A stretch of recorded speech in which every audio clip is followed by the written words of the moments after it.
दबंग गे छियै दबंग हम छियै दबंग गे बोली पर गोली चलाई देबो हम गे बोली पर गोली चलाई देबो हम गे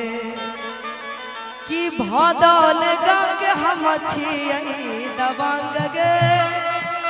आगे छियै दबंग छौरी छियै दबंग गे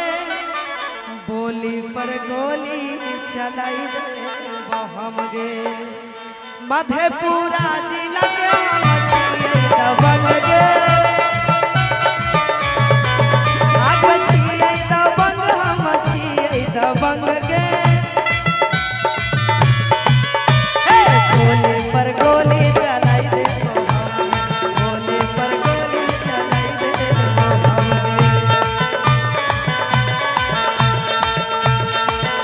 आज तुम तो धोखेबाज हो वादा करके भूल जाते हो तुम तो धोखेबाज हो वादा करके भूल जाते हो रोज रोज तुम जो सनम ऐसा करोगे अरे रोज रोज तुम जो सनम ऐसा करोगे हम जो रूठ जाएंगे तो हाथ मारोगे हो तुम भी बड़े चालाक हो मुस्कुरा के दिल जलाते हो तुम भी बड़े चालाक हो मुस्कुरा के दिल जलाते हो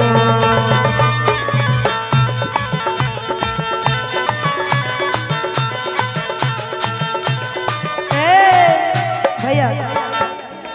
आप लोग कहिएगा इन सब से कि आज ना कल है परसों पाका होतोगे आगे आज ना कल है परसों पाका होतोगे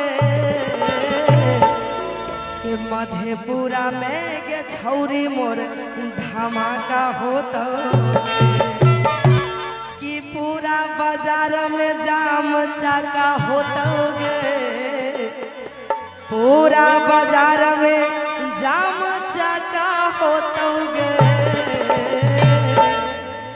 कि आई भदौल में गे छौरी मोर धमाका होतोगे कि आज ना कल परसों पाका होतोगे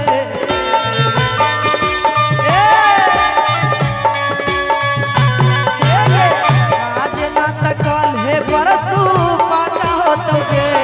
भदौल में गे छौरी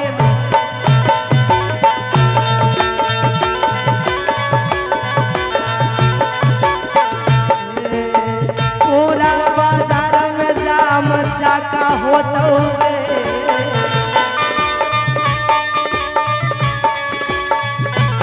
पूरा बाजार में जाम चाका होतोगे दरिया में गे छौरी मोर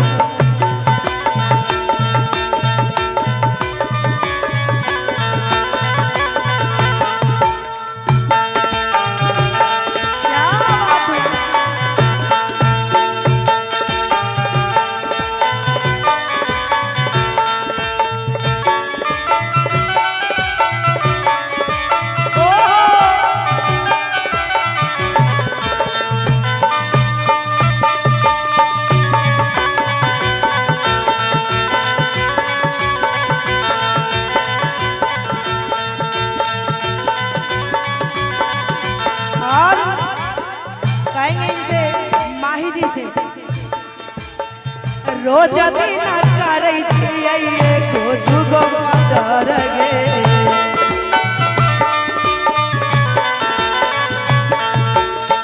लागै नहीं गे छौरी हमारा के करो से डर गे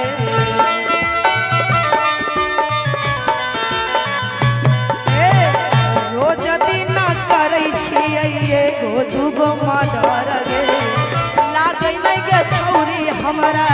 के करो से डर गे आज ना कल है परसों पाका होतोगे